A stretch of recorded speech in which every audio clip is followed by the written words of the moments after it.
علمی point number 4 وہ یہ ہے میرے بھائیوں کہ قرآن حکیم اپنی اصلی فارم میں لوح محفوظ کے اندر ہے. یہ ہمارے ہاتھ میں جو قرآن ہے نا یہ اس کی اتھینٹک کاپی ہے. اصل میں جو قرآن ہے نا وہ اللہ نے لوح محفوظ میں لکھا ہوا ہے. بل ہوا قرآن مجید فی لوح محفوظ.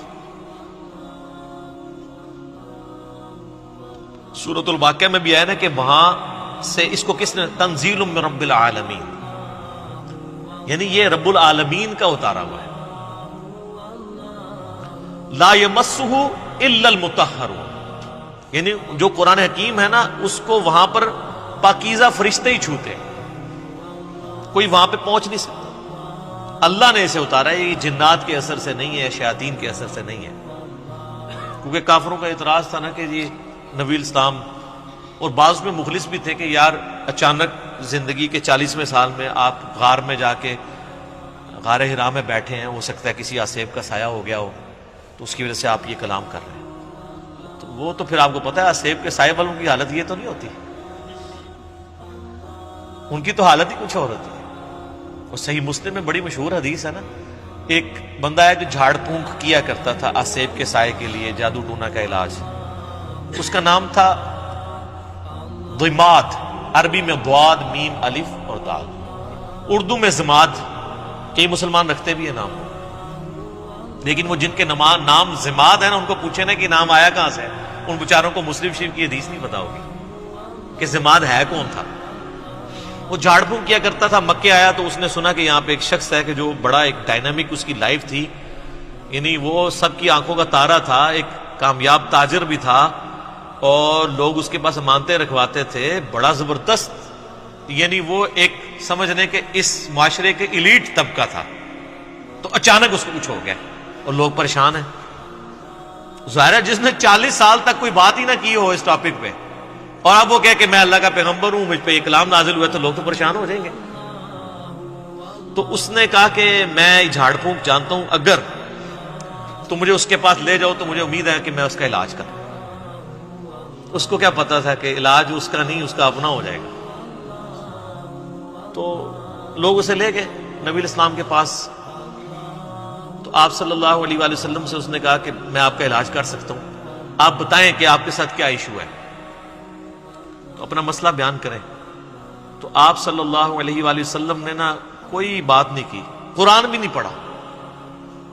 آپ جو تقریر سے پہلے خطبہ دیتے تھے نا آپ نے بس وہ پڑھا، ان الحمد للہ نحمده ونستعینه ونستغفره ونعوذ باللہ من شرور انفسنا ومن سیئات اعمالنا من يهده الله فلا مضل له ومن يضلل فلا هادي له واشهد ان لا اله الا الله وحده لا شريك له واشهد ان محمدا عبده ورسوله. اب یہ کاش آپ کو عربی آتی ہوتی تو آپ کو پتا ہوتا کہ آپ نے کیا پڑھا ہے صلی اللہ علیہ وسلم. تو اس نے جب سنا تو وہ ہل گیا. اس نے کہا جی ایک بار ذرا پھر سنائیں. دوسری بار، تیسری بار اس نے کہا جی میں گواہی دیتا ہوں کہ آپ اللہ کے پیغمبر ہیں، اپنا ہاتھ بڑھائیں اور مجھے مسلمان کریں.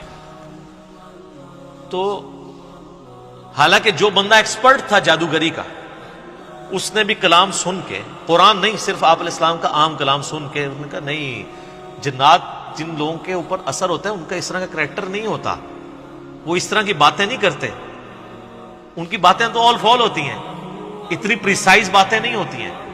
پھر نبی علیہ السلام کی مبارک ذات کا ایک روب بھی تھا.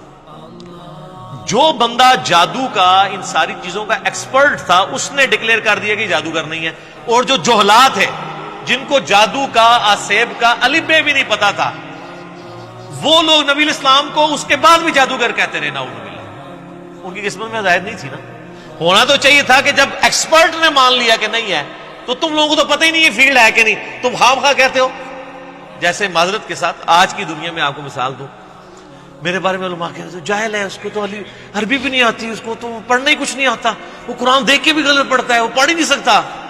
ٹھیک ہے آپ کہتے رہے، تو جو سن رہے ہیں ان کو نہیں پتا کیا ہو رہا ہے. تو ہم ان باتوں کا بھی جواب نہیں دیتے. ہم کہتے ہیں ٹھیک ہے یار، آپ نے ہمیں جج کرنا ہے، ہماری ویڈیوز آپ کے سامنے ہیں، آپ ان کو دیکھیں اور جج کریں، آپ کو پتا چل جائے گا سچائی کیا ہے، جھوٹ کیا ہے، غلط کیا ہے، آپ کو سب کچھ پتا چل جائے گا. تو یہ میرے بھائیوں یعنی یہ جو آواز حق کے لیے بلند ہوتی ہے نا، اس کے ساتھ ہمیشہ اس طریقے سے یعنی لوگ مسچیف کرنے کی کوشش کرتے ہیں، لوگ یعنی غلط طریقے سے حق کی آواز کو دبانے کی کوشش کرتے ہیں، لیکن اللہ تعالیٰ جو آواز اٹھانی ہوتی ہے وہ اللہ تعالیٰ اٹھا دیتا ہے. ٹھیک ہے، یعنی اب یہ بھی پوائنٹ ایک اتنا بڑا پوائنٹ ہے کہ یعنی اس کے اوپر ڈسکشن ہو سکتی ہے کہ قرآن حکیم اللہ تعالیٰ نے لوح محفوظ میں رکھا ہوا ہے اور اپنے اصلی حالت میں یہ ہمارے پاس یہ کاپی ہے. کتنی بڑی خوش نصیبی ہے کہ ہمارے پاس وہ کتاب ہے کہ جو اوریجنل کتاب لوح محفوظ میں ہے. سورہ زخرف کے سٹارٹ میں بھی ہے نا، اللہ تعالیٰ نے فرمایا کہ یہ کتاب جو ہے ام الکتاب، کتابوں کی ماں، اللہ کی ہارڈ ڈسک لوح محفوظ کے اندر ہمارے پاس ہے. اور یہ یاد رکھیے گا یہ مصحف جس ترتیب میں ہمارے پاس موجود ہے نا، اسی ترتیب میں لوح محفوظ پہ لکھا ہوا ہے، اگرچہ اس کی ترتیب نزول یہ نہیں ہے. مصحف کی ترتیب آپ پتہ نا، سورۃ العلق کی پہلی 5 آیات نازل ہوئی ہیں، وہ تو پارہ نمبر 30 میں ہے. سورہ بقرہ جو ہے وہ اس وقت نازل ہوئی ہے جب 2/3 قرآن نازل ہو چکا ہوا تھا، مکی قرآن وہ شروع میں ہے. لیکن اللہ کے پاس لوح محفوظ میں اسی ترتیب میں ہے. وہ اللہ تعالیٰ نے اس کتاب کو سرکمسٹانسز کے اوپر نازل کی ہے، اور یہ اس قرآن کی سب سے بڑی خوبی ہے جو کسی اور الہامی کتاب میں نہیں ہے کہ جو سرکمسٹانسز کے اوپر نازل ہوئی ہے اور مسلسل 23 سال تک.